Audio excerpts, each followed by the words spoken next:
Hemophilia is a genetic blood disorder believed to be prevalent only in men. But these days, women have been diagnosed as well.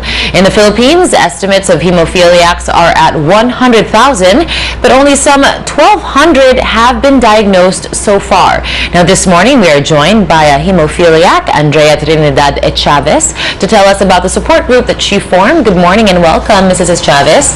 Good morning, Ginger. Thank you for coming in and sharing your story with us. Of course, this is timely because tomorrow is an awareness day, yes. World Hemophilia Awareness Day. Yes, yes. And there are certain activities that are lined up for those who are maybe struggling with the disorder, the genetic disorder, and as well as support groups. So before we get into that, I would like to know your experience with hemophilia for those of our viewers who may not be as aware, as familiar with the disorder. Yeah, okay, so I have what's called von Willebrand disease. It's pseudo-hemophilia. There are 13 types of clotting factors in our blood, and when one of that is missing, it will lead to a bleeding disorder. I see. So hemophilia A, hemophilia B, those are just some of the types of hemophilia. And then the most common is von Willebrand disease, which is believed to affect 1% of the population. So it's even more than 100, possibly 100,000. Yeah. When did you find out? How did you kind of discover that you were a hemophiliac? Yeah, when my daughter was born, my youngest daughter was born, after about 3 weeks, she had a nosebleed, so we took her to the hospital. She was born with bruises, and over the years she would vomit blood, had nosebleeds, but doctors could not really figure out what was wrong with her because she's a girl. So every time I bring up, because she's a girl, yes, it was already crossed off the list. Yes, because they said girls cannot have bleeding disorders. So we took her abroad and have her tested, but the doctor also advised me to get tested because it's in my side of the family. So I was already 36 years old by then. Yeah. What's living with it like? What are some of the risks in your day-to-day? What are some of the things that you really have to stay away from and be careful about? Okay. My type, thankfully, is very mild, so I grew up quite normal, except that I would pass out. I grew up like that. I had severe anemia. I had excessive menses, so that's the challenge. I would get blood transfusion because of excessive menses. Wow, to the point where there's really kind of that excess of blood loss. You would actually need a blood transfusion. Wow, that's the challenge with women with bleeding disorders. Yeah, and so I mean, we heard that kind of a staggering statistic here. There are 100,000 hemophiliacs, at least in the Philippines. That's where the estimate is. But so many people go undiagnosed. Right. There are only 1,200 diagnosed. That's crazy. Yeah. Why is that? It's really because maybe women and men. There's obviously, because if you're a woman, you're not thought of to have this this disease. Yeah, because doctors, when they were studying, they were told that bleeding disorders can only affect men. It's just in the recent years that we in the bleeding disorders, the women in the bleeding disorders community, because I'm part of a global movement for women with bleeding disorders. So we've been really raising awareness, and we've been having ourselves diagnosed. This challenge is not just in the Philippines but all over the world. Getting women diagnosed with bleeding disorder.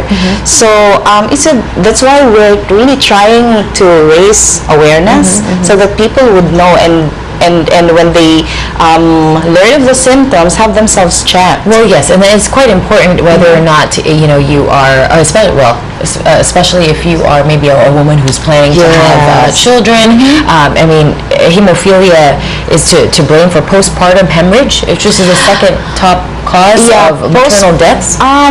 In the Philippines, postpartum hemorrhage is the number 2 cause of maternal death, and a lot of them, according to studies, about 20% of these women may have underlying bleeding disorder. So they could have, died of bleeding because they were not diagnosed properly. And that's something that if you were aware of, then the doctors would be able to have blood transfusions ready. They would be able to make the necessary steps to to address that. Let's talk about the support group, because as you mentioned, I mean, even growing up, there are certain things that are quite difficult to deal with, challenges that you deal with. I mean, you passing out, having to get blood transfusions because of your menstruation. That's quite difficult. What are some of the things that the support group offers? Okay, in our support group, because I'm very mild, so I'm mild at that. Just imagine those who have moderate or severe bleeding. Boys tend to have more severe than the girls. So we have formed this support group. We counsel families. We give them advice, and more importantly, we help them access treatment, because treatment is very expensive. And so a lot of patients just die because they could not afford treatment. We are in contact with a foundation in the U.S. It's called Project Share. They give factory concentrates for free, humanitarian donation to people in the developing countries with hemophilia. So that's where we source our medicines. But that's not long term. So we've been lobbying as well with government. Like, we just had a meeting with the Department of Health, and thankfully the Department of Health is doing something about it. Well, I mean, the numbers are quite alarming when you talk about so many people have it, but only really kind of a small slice of the pie even know that they have it. This weekend, tomorrow, is awareness for hemophilia. I know that there are certain activities, including maybe booths from the support group, including ways that people can find out. Let's talk about that. What's tomorrow going to look like? Okay, so tomorrow we have an activity in Luneta from 6 a.m. to 2 p.m. At 6 a.m. we have Bike for Hemophilia. So we're asking people to join us, wear red, because red is the color of hemophilia. We'll go around Luneta, and then at 8 a.m. Father Robert Reyes, the running priest, is going to say the Holy Mass. And then at 9, the doctors from Philippine Children's Medical Center, they will give talks about hemophilia and bleeding disorders. Okay, and so that'll be kind of a wealth of information, as well as maybe a chance for you to network, to get to know people. I want to touch upon the fact that medicine is very expensive. Treatment is very expensive. Maybe we can talk about a little bit of what the support group offers on that front. Is there I know relying or being dependent on kind of donations from other countries, from non-profits from other countries, that must be quite difficult. Yes, it's quite difficult. I just stumbled upon Lori Kelly. She was actually the one who introduced me to the local group here.